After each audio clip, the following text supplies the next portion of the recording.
When people imagine dying at sea, they picture storms, towering waves, sharks circling, boats capsizing in violent water. But that's almost never what actually breaks survivors. The thing that destroys people at sea is silence. Not just quiet, a deep, endless silence that begins to crawl inside your mind. Because when you're alone on the open ocean, the world becomes empty in a way most people have never experienced. No traffic, no voices, no wind through trees, just water and time, lots of time. The ocean doesn't usually kill you with violence. It kills you with hours, and those hours slowly start doing something to your brain. Survivors from many different disasters describe the same moment, the moment the ocean goes quiet, and that's when the mind begins to unravel. One of the most famous examples comes from sailor Steven Callahan, who survived 76 days adrift in the Atlantic Ocean. After his boat sank, he escaped into a small life raft, just a few feet wide, floating in the middle of an ocean that stretched thousands of miles in every direction. At first, Callahan focused on survival tasks, collecting rainwater, fishing, repairing his raft. But after the first few days, something else began to happen. The silence started pressing in. At night, there was no sound except the slow movement of the water. No engines, no birds, no voices, just darkness and the soft slap of waves against rubber. Callahan later described moments where his mind began to drift into strange places.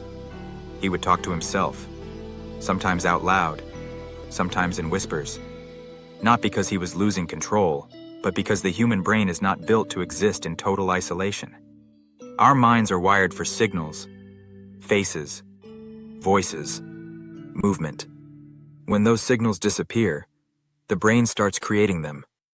That's when hallucinations begin. Many survivors report seeing things that aren't there. Ships on the horizon, voices in the wind, lights moving across the water, even entire conversations that never happened. And the longer someone remains alone at sea, the stronger those illusions can become. But this phenomenon isn't limited to solo sailors. It also happened during one of the worst naval disasters in history. In 1945, the American warship USS Indianapolis was torpedoed in the Pacific Ocean. Hundreds of sailors survived the sinking, but they were left floating in open water for days. No lifeboats, no rescue, just hundreds of men drifting across miles of ocean. The first day was chaos. The second day was fear. But by the third day, the silence began taking hold. Many sailors began hallucinating. Some claimed they could see land. Others believed they saw rescue ships just beyond the horizon. Some even began swimming toward imaginary islands. And when exhausted survivors chased those illusions, many never came back. The ocean didn't kill them with waves. It killed them with false hope. Psychologists now understand that extreme isolation can trigger something called sensory deprivation stress. When the brain stops receiving enough stimulation, it begins generating its own sounds, images, voices. Your brain essentially becomes its own reality generator. Now imagine this happening while you're dehydrated, exhausted, starving, floating in endless water. That combination can push even strong people to the edge. But here's something interesting. Not everyone breaks. Some survivors learn to control the silence. They give themselves routines, tasks, structure. Steven Callahan forced himself to repair equipment every day. He kept track of time. He wrote notes. He gave his brain something to focus on. Because the moment your mind drifts too far into the quiet, that's when danger begins. This is something experienced sailors and offshore fishermen understand deeply. The ocean is not just physically dangerous. It is psychologically dangerous. Because the ocean strips away the noise of civilization. And once that noise disappears, you're left alone with your thoughts. For some people, that silence becomes unbearable. But others learn to respect it, to work with it, to stay focused inside it. Those are the people who survive. Some call them sailors. Some call them survivors. On this channel, we call them shark people. people who understand that the ocean isn't something you conquer, it's something you respect. Because the ocean doesn't always attack. Sometimes it just waits. And the longer you drift, the louder the silence becomes. Until the real battle isn't against waves or sharks, it's against your own mind. And that's the moment that decides who makes it home. The ocean teaches valuable lessons, revealing truths about humanity's relationship with nature. As silence envelops the survivors, their minds dance between reality and illusion, pushing them to confront their deepest fears. Many struggle to hold on to hope, while others find strength in the depths of despair. Each moment stretches, each heartbeat resonates, echoing the primal instinct to survive. Amidst this harrowing scenery, the sharks circling beneath represent not just the tangible threat of nature, but the lurking shadows of doubt and madness. Surviving isn't merely about defeating the elements, it's about conquering the silence that seeks to drown the spirit. The sea, vast and indifferent, becomes a crucible where psychological fortitude is tested. Time slips away, and each passing hour amplifies the oppressive quiet. This solitude morphs into a whispering void, enhancing their senses as much as it compounds their fears. As night falls, the stars blanket the sky, twinkling like distant memories, yet providing little solace to those adrift. Conversations with oneself evolve into a lifeline, a tattered thread binding them to the human experience. The ocean may keep them physically intact, but it is the struggle against the echoes in their minds that truly defines their will to live. The sun rises again, casting a golden hue over the still water, yet it feels like a trick of the mind. Survivors squint into the blinding glare, searching for any sign, a ship, a flicker of hope. Yet all that meets their gaze is the endless blue, stirring memories of life on solid ground. Days blend one into the other, each morning a bittersweet reminder that they cling to existence while the ocean holds its breath around them. Those who resist the seductive pull of despair find solace in the acts of living, counting stars at night, tracking the sun's position, or quietly praising the fish that swim near their raft.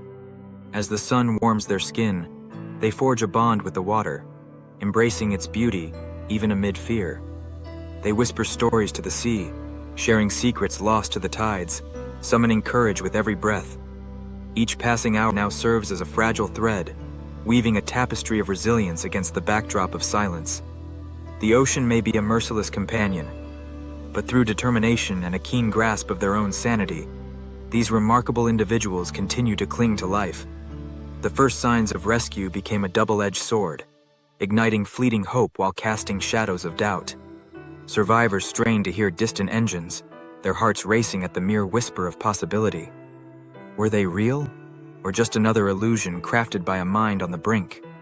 The line between salvation and despair blurred as they swam through the murky waters of their thoughts, driven by the primal urge to be found. Desperation clashed with reality, and they clung to whatever flickers of faith remained, battling against the creeping silence that sought to extinguish their spirit. Each moment became a test, a testament to their willpower against the vast emptiness enveloping them. In that fragile space between hope and despair, every sound mattered.